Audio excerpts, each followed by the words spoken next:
Assalamualaikum warahmatullahi wabarakatuh.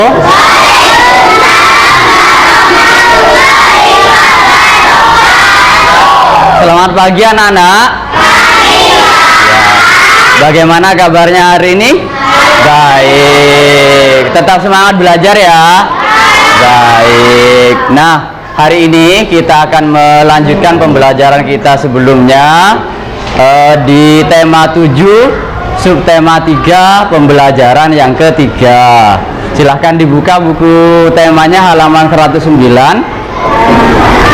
Sudah dibuka semua? Ya, baik. Di pembelajaran 3 ini kita akan mempelajari tentang ini. Keragaman ekonomi di Indonesia. Sudah dibaca tadi atau belum? Bukunya di rumah? Belum. Yang sudah baca? Oh, sebagian besar belum. Baik ya. Mari kita bahas materi kita kali ini mengenai keragaman ekonomi. Yang pertama kita akan membahas ini, aktivitas ekonomi. Apa pengertian dari aktivitas ekonomi? Aktivitas ekonomi adalah segala sesuatu yang dilakukan manusia untuk memenuhi kebutuhannya. Jadi aktivitas ekonomi ini hampir sama dengan pekerjaan. Kalian sudah mempelajari ini mungkin di kelas sebelumnya, bahwa untuk memenuhi kebutuhan hidup manusia harus bekerja. Mengapa manusia harus bekerja? Untuk memperoleh uang, ya, untuk memperoleh uang atau penghasil. Uangnya tadi digunakan untuk apa? Makan, membeli pakaian, kemudian tempat tinggal, atau pada intinya uang atau penghasilan tadi digunakan untuk memenuhi kebutuhan. Kita lanjut nah ya. Jenis-jenis aktivitas ekonomi. Aktivitas ekonomi dibagi menjadi 3 jenis. Tolong diingat, aktivitas ekonomi dibagi menjadi berapa jenis? 3. Yang pertama silakan dibaca. Produksi. Yang kedua distribusi. Yang ketiga konsumsi. Sudah pernah dengar istilah-istilah ini?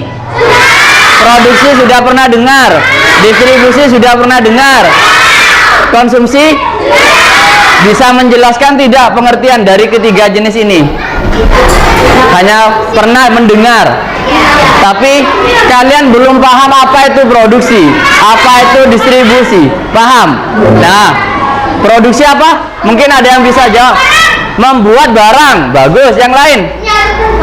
Menyalurkan barang itu kegiatan yang nomor berapa? Distribusi. Yang ketiga, ada yang tahu konsumsi itu apa? Memakai atau menggunakan barang ya. Produksi adalah kegiatan yang menghasilkan barang. Jadi produksi itu kata kuncinya adalah menghasilkan barang. Diingat-ingat nah ya, produksi adalah kegiatan yang menghasilkan barang. Sekarang kalimat selanjutnya coba kalian perhatikan. Orang yang melakukan kegiatan produksi disebut produsen. Kegiatannya namanya produksi, yang melakukan disebut dengan produsen. Sampai di sini sudah jelas? Jelas. Kita ke aktivitas ekonomi yang kedua, distribusi, yaitu kegiatan menyalurkan barang dari produsen ke konsumen. Kegiatan menyalurkan, kata kuncinya ada di kata menyalurkan barang.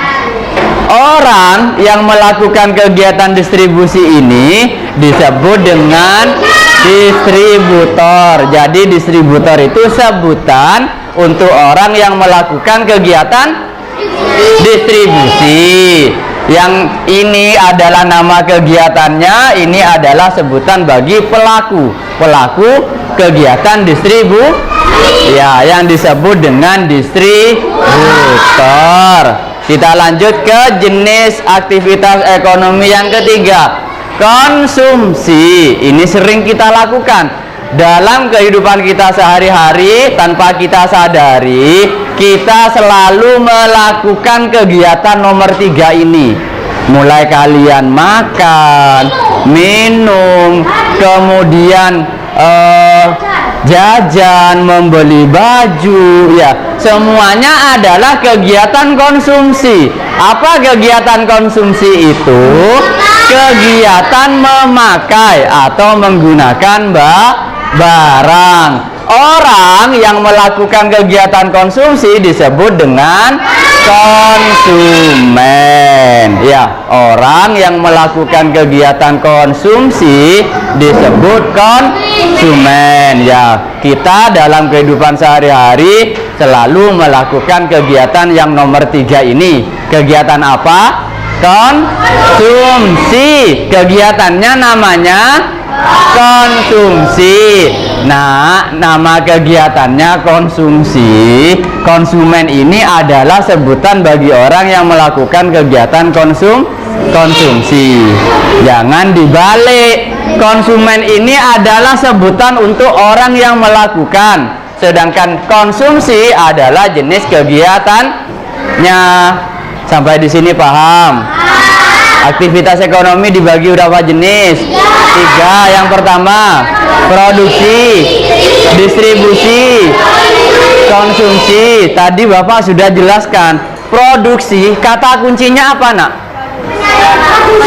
Produksi, membuat atau menghasilkan, orang yang melakukan kegiatan produksi disebut produsen. Yang kedua adalah kata kunci dari kegiatan distribusi, menyalurkan barang. Orang yang melakukan kegiatan distribusi disebut Sedangkan yang ketiga adalah ini kegiatan konsumsi. Kata kuncinya adalah memakai barang. Kegiatan yang memakai barang. Orang yang melakukan kegiatan konsumsi disebut konsumen. Sampai di sini paham ya? Ini mungkin baru bagi kalian. Wilayah Indonesia, negara kita, berada di antara 6 derajat lintang utara sampai 11 derajat lintang selatan. Diingat-ingat, lintang itu adalah garis astronomi.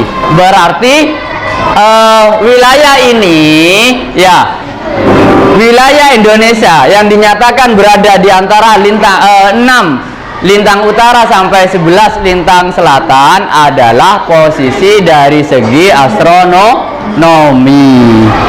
Ya, belum pernah bahas ini? Belum, ya. Nanti mungkin di kelas selanjutnya kalian akan lebih memahami ini. Ya, hanya untuk tambahan saja, bumi kita itu, Nak, ya, dibagi menjadi 2 garis. Ada garis lintang, ada garis bujur. Garis lintang itu garis yang dari atas ke bawah, sedangkan yang bujur adalah garis yang dari samping, dari kanan ke kiri. Ya, garis lintang. Ya, banyak penduduk Indonesia melakukan kegiatan atau aktivitas pertanian, sehingga ini materi kita sebelumnya. Indonesia disebut negara apa kalau penduduknya agraris? Kalau penduduknya sebagian besar adalah petani atau bekerja di bidang pertanian. Dengan mencermati kondisi geografis Indonesia, aktivitas pertanian dibedakan menjadi 2. Ada lahan basah, ada lahan kering. Ya, lahan basah membutuhkan banyak air. Sudah. Yang kedua, pertanian lahan kering. Dari namanya saja sudah terlihat bahwa lahan ini membutuhkan sedikit air. Contohnya adalah tegalan dan perkebunan.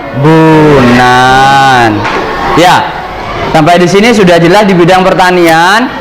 Ya, aktivitas pertanian berdasarkan kondisi geografis dibedakan menjadi dua, pertanian lahan basah dan pertanian lahan kering. Pertanian lahan basah cirinya apa? Membutuhkan banyak air. Ciri dari pertanian lahan basah adalah membutuhkan banyak air. Contoh pertanian lahan basah adalah sawah irigasi atau sawah biasa yang tanpa irigasi. Sedangkan yang kedua adalah pertanian lahan kering. Ciri dari pertanian lahan kering apa? Membutuhkan sedikit air. Contoh pertanian lahan kering, tegalan dan perkebunan. Sudah jelas anak-anak? Sudah. Kita lanjut di bidang yang kedua, peternakan. Di sini ada pembagian jenis hewan yang biasa diternakan oleh masyarakat. Yang pertama, peternakan unggas. Contoh dari peternakan unggas misalnya ayam, itik, burung, angsa. Peternakan unggas. Yang kedua, peternakan hewan kecil. Contohnya di sini adalah kelinci, kambing, domba. Yang ketiga, peternakan hewan contohnya di situ ada sapi, kerbau, dan kuda. Diingat-ingat ya, peternakan itu dibagi menjadi 3 jenis. Yang pertama peternakan yang kedua peternakan hewan, yang ketiga peternakan hewan besar. Mengenai contoh-contohnya sudah jelas? Jelas. Ya. Sekarang kita ke hasilnya. Hasil dari peternakan tersebut bisa berupa telur, daging, kulit, susu maupun bulu. Tidak hanya dikonsumsi oleh masyarakat, hasil ternak juga bisa diolah menjadi bahan kerajinan. Tidak hanya dikonsumsi, tidak hanya dimakan, hasil peternakan juga bisa dibuat menjadi bahan Contohnya tas, sepatu, sandal, jaket, sarung tangan, dan kop. Bola yang digunakan untuk bermain bulu bola tersebut ada bulu-bulu yang berasal dari ayam atau angsa. Itu merupakan beberapa contoh hasil peternakan yang dijadikan bahan kerajinan. Aktivitas ekonomi di bidang perikanan. Sekitar 2/3 dari wilayah Indonesia itu berupa perairan, bisa berbentuk danau, sungai maupun laut. Fakta ini menjadikan Indonesia dikenal dengan sebutan negara maritim, negara yang mempunyai luas perairan yang sangat banyak. Luasnya wilayah perairan menyimpan potensi kekayaan alam yang melimpah. Potensi ini dimanfaatkan masyarakat untuk mengembangkan aktivitas perikanan. Aktivitas perikanan ini ada yang dilakukan dengan cara tradisional. Sebagian besar masih dilakukan dengan cara masih menggunakan perahu, tergantung pada angin, sehingga hasilnya belum optimal.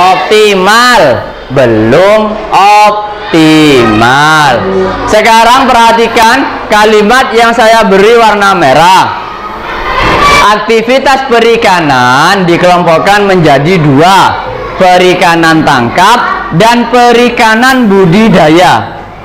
Dari namanya ini sudah jelas, perikanan tangkap dilakukan oleh nelayan dengan cara menangkap. Makanya disebut perikanan tangkap, dengan cara ditangkap. Dahulu ya nelayan kita hanya mengandalkan angin untuk menggerakkan perahu ya. Namun kini nelayan sudah menggunakan mesin kapal, mesin penggerak kapal atau motor untuk menggunakan perahu, sehingga hasilnya bisa lebih baik, lebih banyak. Yang kedua ini adalah jenis perikanan budidaya atau dipelihara, dilakukan di darat atau di perairan payau. Contohnya di sini bisa di kolam, di sungai, di sawah, waduk maupun danau. Contoh-contohnya adalah ini. Perikanan budidaya bisa dilakukan di kolam, sungai, sawah, waduk maupun danau. Contoh jenis ikan yang dibudidayakan masyarakat antara lain ada lele, ikan mas, nila, dan mujair. Sedangkan budidaya ikan di perairan payau dilakukan di tambak di pesisir pantai. Di sebelah sana itu ada loh tambak yang sini loh nak, apa namanya ya, Bandarjo. Itu merupakan contoh perikanan air payau, tambak air payau yang dilakukan di pesisir pantai. Sudah jelas ya? Aktivitas ekonomi di bidang kehutanan. Mengapa hutan perlu kita lestarikan? Lestarinya hutan berdampak terhadap kehidupan manusia. Kalau hutannya rusak, manusia juga akan mengalami kerugian. Kelestarian hutan bisa kita jaga dengan cara ini: melakukan tebang pilih atau melakukan penghijauan pada lahan gundul atau biasa disebut dengan reboisasi. Ya, tidak hanya memberikan manfaat. Perhatikan ini. Sebelum saya ke materi di bawahnya, manfaat hutan yang tanpa kita sadari atau belum banyak orang yang tahu bahwa hutan itu juga dikenal sebagai paru-paru dunia. Paru-paru dunia. Mengapa ini disebut dengan paru-paru dunia? Kalian tahu paru-paru digunakan untuk apa? Bernafas. Mengapa hutan disebut dengan paru-paru dunia? Karena banyak pepohonan. Apa yang dihasilkan oleh pepohonan tersebut? Pepohonan tadi menghasilkan oksigen yang digunakan kita untuk bernafas, kemudian menyerap karbon dioksida. Itulah sebabnya mengapa hutan disebut sebagai paru-paru dunia, karena bisa menghasilkan banyak oksigen dan menyerap karbon dioksida. Nah, itu materi kita hari ini. Semoga apa yang kita pelajari hari ini bermanfaat bagi kita semua ya.